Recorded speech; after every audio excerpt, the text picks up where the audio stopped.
Assalamualaikum warahmatullahi wabarakatuh. Waalaikumsalam warahmatullahi wabarakatuh. Baik Bapak Ibu, hari ini adalah sosialisasi modul 1 calon guru penggerak angkatan 4 Kota Padang dari Ibu Sri Rika Putri SPD di SD Kartika 111 Padang kepada Ibu Sri Rika Putri. Kita persilakan. Assalamualaikum warahmatullahi wabarakatuh. Waalaikumsalam warahmatullahi wabarakatuh. Puji dan syukur kita ucapkan kepada Allah yang telah memberikan rahmatnya kepada kita semua untuk dapat berkumpul pada ruang ini. Baiklah, saya sebagai CGP Angkatan 4 akan mensosialisasikan modul 1. Di sini di CGP ini kami dari CGP akan mensosialisasikan modul 1.1 dan 1.4. Di mana pada modul 1.1 itu adalah membahas mengenai filosofi pemikiran Ki Hajar Dewantara.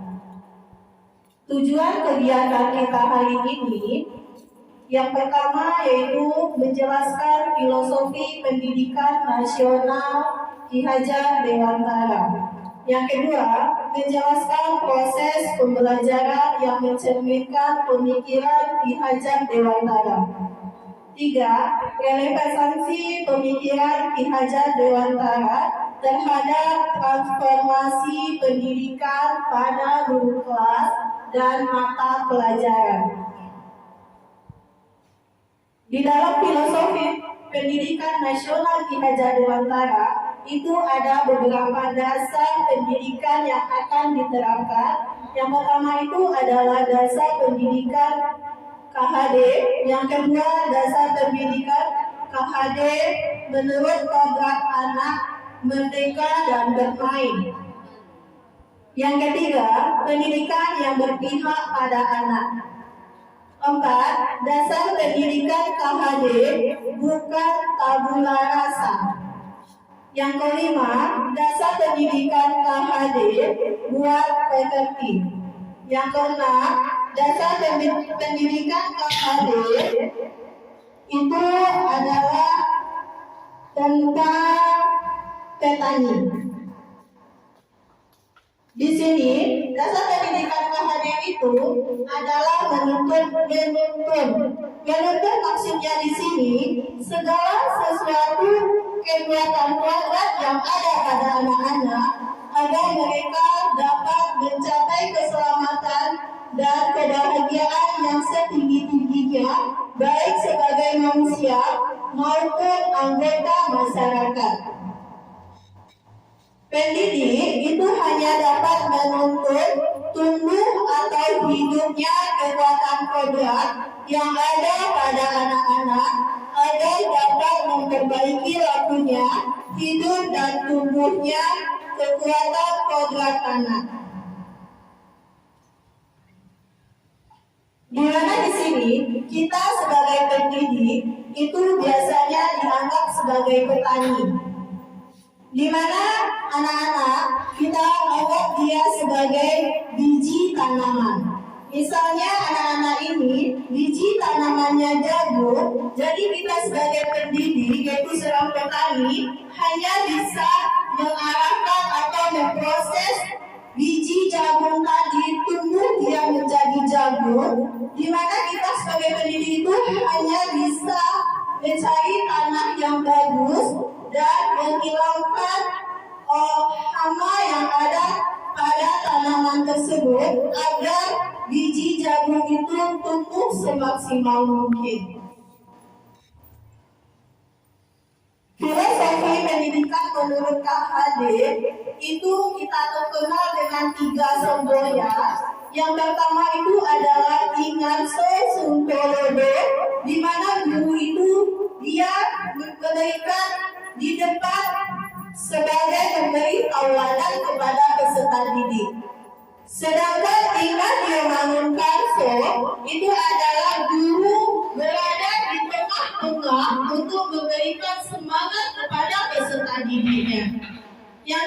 ketiga, sebenarnya adalah Guri Handayani, di mana seorang guru itu berada di belakang peserta didik memberikan dorongannya.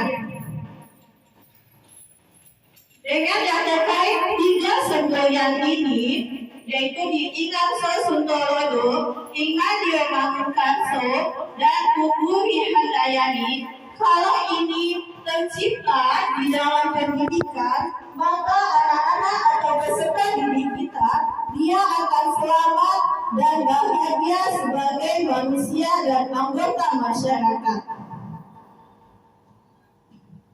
Yang kedua, dasar pendidikan KHD, yaitu kita lihat kodrat anak bermain. Di mana kita bisa melihat anak-anak itu sangat hobi sekali bermain. Nah, itulah kodrat anak kita. Jadi, bermain itu adalah salah satu kodrat anak. Di mana pikiran, perasaan, kemauan, tenaga yang disebut dengan cipta rasa, karsa, karya, dan pekerti, di mana sudah ada pada diri anak itu. Terus permainan anak dapat menjadi bagian pembelajaran di sekolah. KHD mengatakan bahwa kemerdekaan merupakan syarat dan juga tujuan pendidikan. Kemerdekaan yang dimiliki oleh murid yaitu cipta, karsa, dan karya. Pendidikan bukanlah sebuah paksaan dan siswa perlu mendapatkan kemerdekaan untuk mempelajari yang dianggapnya penting. Apakah para guru sudah melakukan hal tersebut pada proses pembelajarannya? Sudah Ibu ya. Jadi anak-anak kita sudah kita bawa dia menuntut kodratnya masing-masing, yaitu kita bisa melalui permainan di dalam pembelajaran. Terus yang ketiga, pendidikan yang berpihak pada anak. Di mana di sini mereka bebas dari segala ikatan dengan suci hati mendekati sang anak, bukan untuk meminta sesuatu hal, melainkan untuk berhamba pada sang anak. Maksudnya di sini berhamba pada sang anak dengan sepenuhnya dan seikhlas-ikhlasnya. Kita menuntut anak itu maunya belajar itu seperti apa. Jadi kita melihat juga kodrat anak kita masing-masing. Yang keempat, dasar pendidikan KHD itu bukan tabulasa. Anak bukan kertas kosong yang bisa digambar sesuai dengan keinginan orang dewasa. Di mana di sini anak-anak kita itu dia sudah lahir mempunyai berbagai macam bukan dari kertas kosong, tetapi telah diukir, tergantung gurunya lagi. Di mana kertas yang sudah ada coretan tergantung guru untuk menebalkan dan menipiskan. Bagian mana yang perlu kita kembangkan, yaitu bagian anak-anak yang memiliki sifat yang positif. Jadi kalau anak yang memiliki sifat yang negatif, itulah tuntutan seorang guru yang akan menipiskan garis pada anak-anak kita tersebut. Yang keempat itu dasar pemain pendidikan KHD dengan bermain. Nah, di sini ada beberapa contoh. Bisa saja kita memberikan permainan tradisional adalah dengan contoh congklak. Di mana di sini kita telah melatih anak-anak kita untuk pembelajaran matematika. Di mana dia harus mempunyai strategi dalam permainan ini menang atau kalah. Ada Ibu Tri?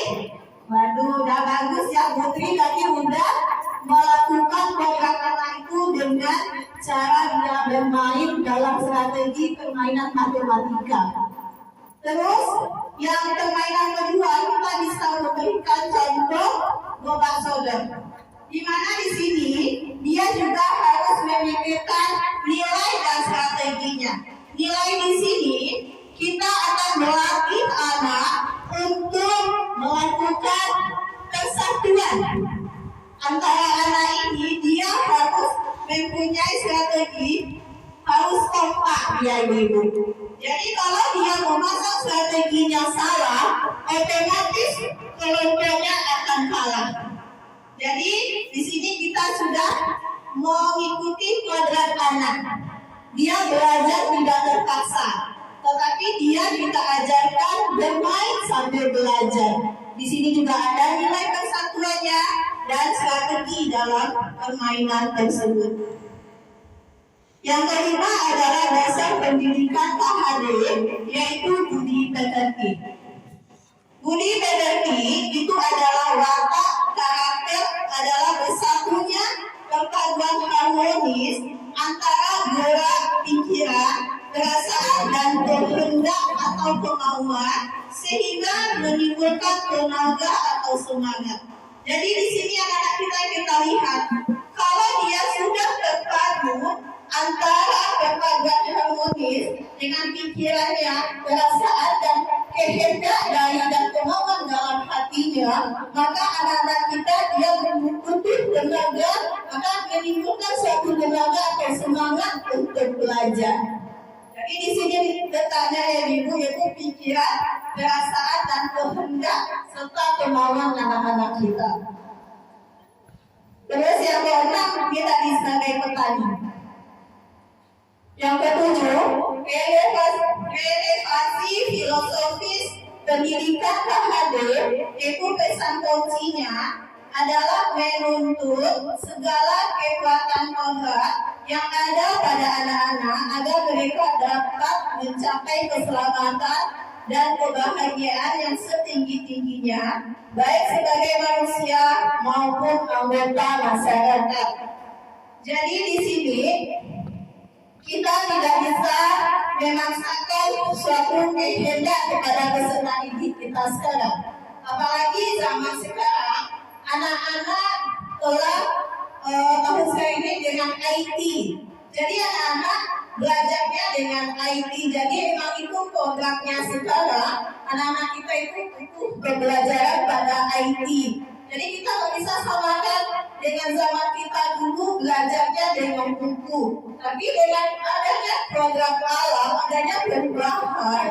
Jadi anak-anak kita sekarang memang tidak lepas dari IT, tergantung orang tua dan guru untuk menuntunnya ke jalan yang mana.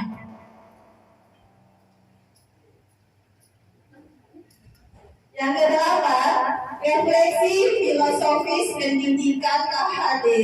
Pesan kuncinya, guru dan murid itu harus bisa berkolaborasi untuk menginisiasi atau menciptakan kedalaman atau rasa takjub dan kasmaran spiritual, intelektual, dan sosial. Yang kedua, siswa dan guru itu juga butuh merdeka belajar yang berkolaborasi bersama, menggali dan mengembangkan potensi siswa dan mengakomodasi karakteristik masing-masing untuk mewujudkan student well-being. Nah, ini mungkin ibu-ibu telah tahu ya profil pelajar Pancasila, karena sekolah kita telah menjadi salah satu sekolah penggerak di Kota Padang, di mana di sini kita sudah menanamkan konsep kepada peserta didik dan sudah mengenal profil pelajar Pancasila. Nah, di sini kita masuk ke dalam budaya positif. Nah, kita lihat di dalam budaya positif, kita perlu adanya perubahan paradigma. Kita lihat di sini kegiatan kepal tangan. Coba kita semua menepal tangan. Nah, coba ibu bayangkan, di dalam kepalan tangan ini adalah sesuatu yang sangat berharga. Nah, bagaimana Caranya ibu-ibu misalnya ada seorang teman yang ingin mencoba atau berusaha melepaskan tangannya, kepalan tangan ibu-ibu ini. Apa yang akan ibu lakukan?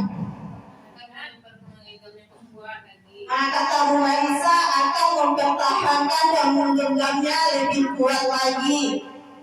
Ada lagi? Sama, Bu Mia juga akan mempertahankan kepalan tangannya. Bawa jauh-jauh. Adakah pendapat yang berbeda? Wah, ada. Bu Menita gimana? Kalau dia meminta dengan sopan, kalau dia memang membutuhkan, ya dikasih sesuai dengan kebutuhannya. Jadi di sini ada dua pendapat ya, dari tiga pendapat dari guru-guru kita. Tadi Bu Mia sama Bu Marisa dia akan mempertahankan sampai Bu Mia akan membawa lari jauh-jauh katanya. Kalau Bu Yenita akan melihat dulu apakah orang ini yang ingin membuka kepalan tangannya, dilihat apakah dimintanya baik-baik. Ya kan? Jadi di sini tergantung mengontrol dirinya adalah kita sendiri. Kita tidak bisa katakanlah harus dibuka, tetapi kita sendiri yang mengontrolnya. Nanti kita akan lihat. Nah, di sini. Bisakah kita mengontrol seseorang? Kita lihat stimulus responnya. Kita mencoba mengubah orang ada berpandangan sama dengan kita.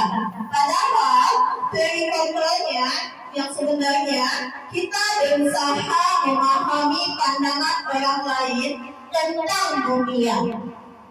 Yang kedua, perilaku buruk dilihat sebagai suatu kesalahan. Kata kunci yang dari kontrolnya, semua perilaku memiliki tujuan. Jadi di sini sesuatu perilaku yang dilakukan oleh anak atau peserta didik, pasti kata kunci yang dari kontrolnya dia memiliki tujuannya. Terus orang lain bisa mengontrol saya. Padahal kata kunci di sini hanya Anda yang bisa mengontrol diri Anda. Sama dengan kepalan tangan tadi. Orang lain tidak bisa mengontrol kita. Hanya diri kita lah yang bisa mengontrol kita sendiri. Selanjutnya saya bisa mengontrol orang lain. Sebenarnya itu adalah Anda tidak bisa mengontrol orang lain. Benar kan ibu-ibu? Kita pasti tidak akan bisa mengontrol orang lain. Sama dengan hal kita. Kita pun tidak bisa dikontrol oleh orang lain. Ya kan ibu-ibu? Muslim ya, komentar dari netizen apa sih gitu kan. Terus adanya pemaksaan ada pada saat rujukan yang gagal. Kata kuncinya adalah kolaborasi dan konsensus menciptakan pilihan-pilihan baru. Nah, di sini kita tidak lepas dari kata disiplin. Apakah makna disiplin? Di sini makna dari kata ini berkonotasi dengan disiplin diri dari murid-murid Sokrates dan Plato. Disiplin diri membuat orang menggali potensi menuju sebuah tujuan yang dia hargai. Namun, dalam budaya kita, makna kata disiplin telah berubah menjadi sesuatu yang dilakukan seseorang pada orang lain untuk mendapatkan kepatuhan. Kecenderungan umum adalah menghubungkan kata disiplin dengan ketidaknyamanan, bukan dengan apa yang kita hargai atau pencapaian suatu mulia. Kata disiplin itu biasanya mengarah dari teori motivasi perilaku manusia. Kita lihat yang pertama, untuk menghindari ketidaknyamanan atau hukuman. Contohnya di sini, apa yang akan terjadi apabila saya tidak melakukannya? Terus yang kedua, untuk mendapatkan imbalan. Apa yang akan saya dapatkan apabila saya melakukannya? Kalau ini, itu termasuk ke dalam motivasi eksternal. Yang ketiga, untuk mencapai diri sendiri menjadi insan sesuai harapan. Saya akan menjadi apa yang seperti apabila saya melakukannya. Ini adalah termasuk motivasi internal. Nah, dari kata disiplin, kita akan mengenal kata merdeka. Merdeka itu maksudnya di sini Ibu tahu? Kebebasan. Pasti di pikiran atau di benak orang, kepikiran itu merdeka itu adalah kebebasan tanpa ikatan. Ya kan Ibu? Nah, sebenarnya kemerdekaan itu adalah katanya bebas, tetapi kita masih mengarahkan kepada tujuan kita. Di mana ada kemerdekaan, disitulah harus ada disiplin yang kuat. Sungguhnya disiplin itu bersifat kita sendiri yang mewajibkan kita dengan sekeras-kerasnya. Nah, dari disiplin kita bisa membuat suatu peraturan kelas. Dari lingkaran ini, dari peraturan kelas, dia akan lama-lama mendasar menjadi keyakinan kelas. Dengan adanya keyakinan kelas, maka kita bisa membentuk sebuah lingkungan yang positif, sehingga lahirlah budaya positif. Nah, peraturan kelas ini harus kita mulai dari diri kita sendiri. Dari diri kita sendiri, yang kecil dulu, kita beranjak dengan siswa kita terlebih dahulu. Dengan kita sudah membentuk budaya positif kepada anak peserta didik, dan kita bisa menyebar lagi ke lingkungan sekolah atau dengan teman sejawat. Nah, maka akan terbentuknya budaya positif. Nah, di sini mengapa tidak peraturan saja, mengapa harus keyakinan kelas? Nah, kebutuhan dasar pada anak-anak kita, pada manusia, itu adanya cinta, kasih, ada rasa memiliki dan dimiliki. Terus adanya penguasaan, kebebasan, dan kesenangan. Baiklah Ibu, tadi saya sudah memaparkan materi tentang filosofi KHD dan tentang budaya positif.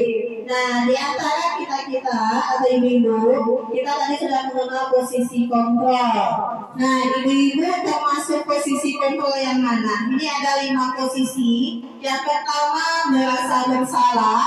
Kedua, pemantau. Yang ketiga, manajer sebagai teman atau sebagai penghubung.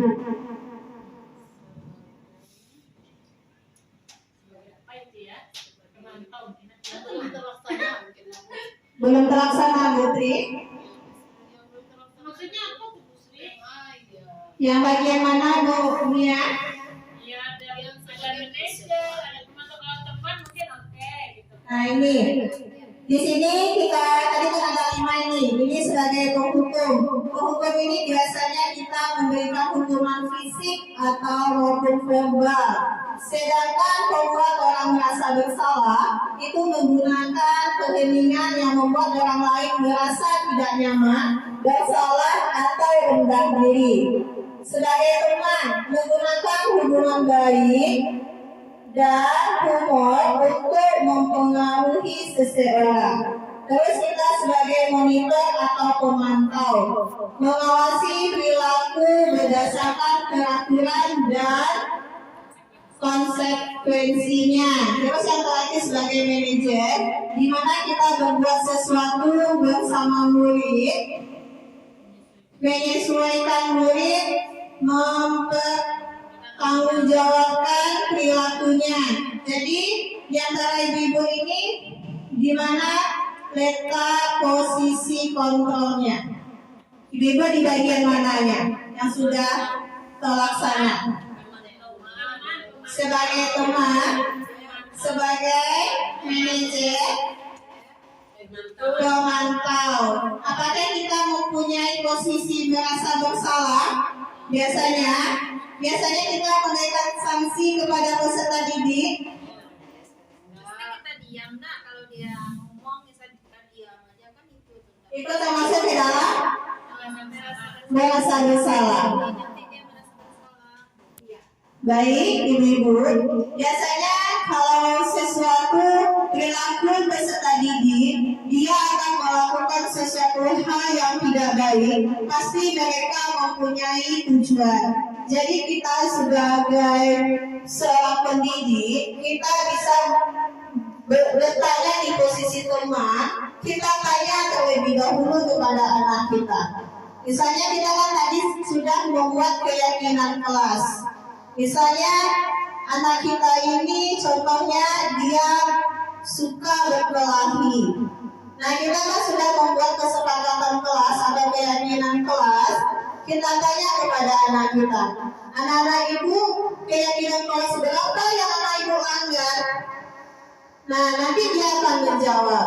Setelah dia menjawab, kita tanya nanti, apa tujuannya anak ibu berbuat seperti ini? Biasanya kita langsung memarahikannya ibu-ibu, jadi anak-anak itu merasa dia bersalah, seseorang merasa bersalah. Tetapi kita bertanya baik-baik, anak ibu melakukan seperti ini tujuannya untuk apa? Jadi kita mengarahkannya dengan baik. Lama-lama nanti dia akan memberikan jawaban, sanksinya anak ibu tahu. Nanti sanksinya dia sudah tahu, karena kita sudah memberikan kesepakatan kelas. Jadi bukan kita lagi yang memberikan sanksi. Jadi anak sudah beranggapan, saya melakukan ini, sanksinya nanti seperti ini.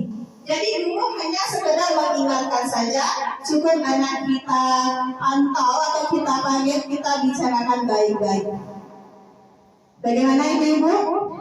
Bisa kita laksanakan untuk meningkatkan budaya positif kepada anak kita. Ya, terima kasih. Baiklah, tidak ada lagi yang mau ditanyakan ibu-ibu? Sudah paham. Baik, terima kasih. Wabillahi taufiq wal hidayah. Assalamualaikum warahmatullahi wabarakatuh.